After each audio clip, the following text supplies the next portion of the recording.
Welcome back to the third part of my lore on 7 Days to Die. So we've already covered the challenges and we have covered the treasure maps. So this time we're going to cover the world as we find it in the game. So with that, we're going to start with the world itself and the extents that you can go to.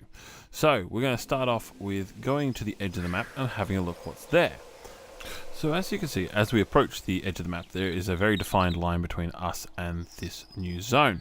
And if we take a step inside of this zone, we find out it is radioactive by this symbol here and this message here. You also see that it rains, so I would suspect that this is radioactive rain. So something's happened to make this area radiated. Now I would suspect the military has something to do with it, due to the fact that we see so many military bases around the place. Now, this would lead me towards some sort of nuclear attack on the place. It could also be that there was some sort of radioactive incident which has caused this. So we're going to have a look at some other evidence to see if it points in another direction. But when we start looking, we see the starting and the glowing white light. Now, first off, this looks like it is a flash of light from some sort of explosion.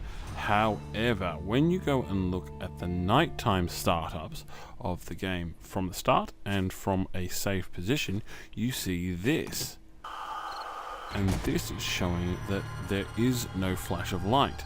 It is coming from the fact that you are waking up. You are seeing a lot of light coming into your eyes and it's temporarily blinding you. Now, before I move on, I would like to point out one more thing that points to military activity, and that is the airdrops that we get on a daily basis, or however frequently we set them up. Now, the plane itself, as you can see, is a bit bigger than just a little Cessna or something that a civilian would normally fly. We can also see when we go over to the crates there is a flare attached to them and they seem in a very sturdy sort of way. So I'm presuming that these airdrops are being dropped by a military of some sort to try and help out any survivors or any of the military people that are still in the area.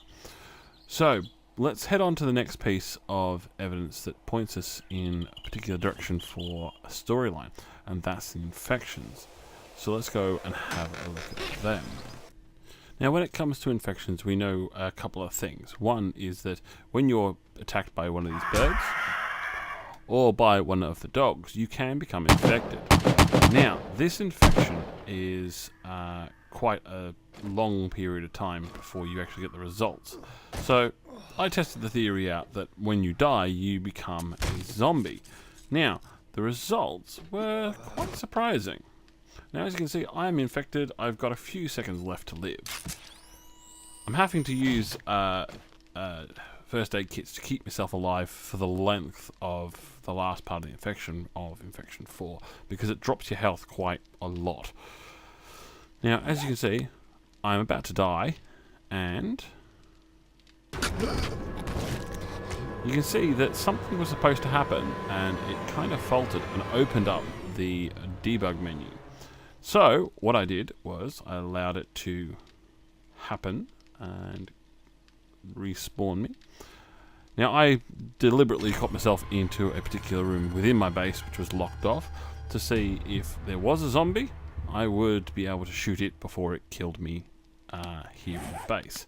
So, grabbing my trusty shotgun and its ammunition. Have a quick stroll over to the place where I was, closing the doors away, and nothing. There's nothing there.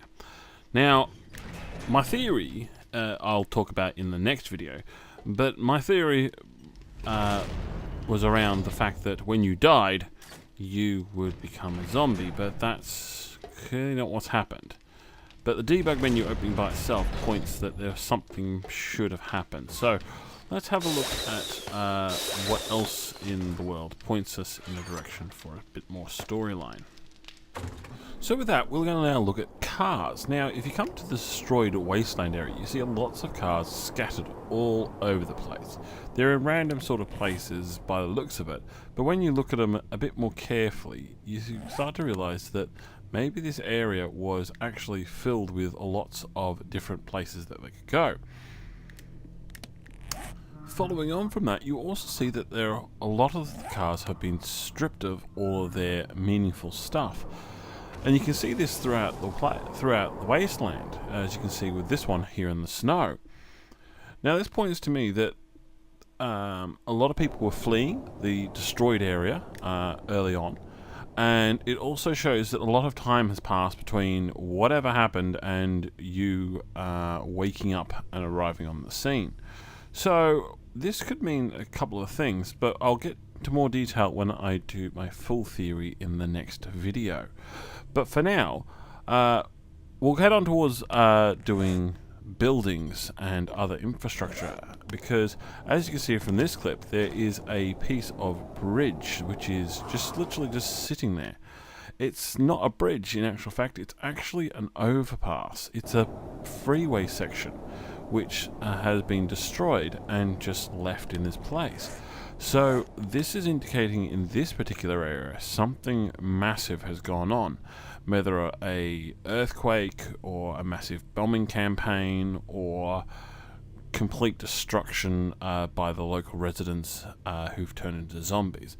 But we'll get into more of a theory of that later. But now looking at the buildings, you can see there is a number of buildings which have been gutted and damaged through the weather and other things that have happened. You'll also see lots of buildings have boarded up windows and boarded up doors. So this is indicating that the zombie apocalypse started and people tried to protect themselves or tried to flee. And this is a similar theme throughout the wastelands, as we will see in a number of these pictures. That too, I mean, you look at some of the other buildings, they have fallen down, they've broken, they've decayed.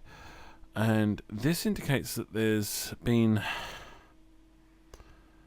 a lot of time has come to pass between, again, when this all started and when you wake up. And this can be also seen by looking at the White River settlements. They are very well built, they're strong, they've looked like they've been there for a good while. But finally, let's go on to this place. It is Gravestone.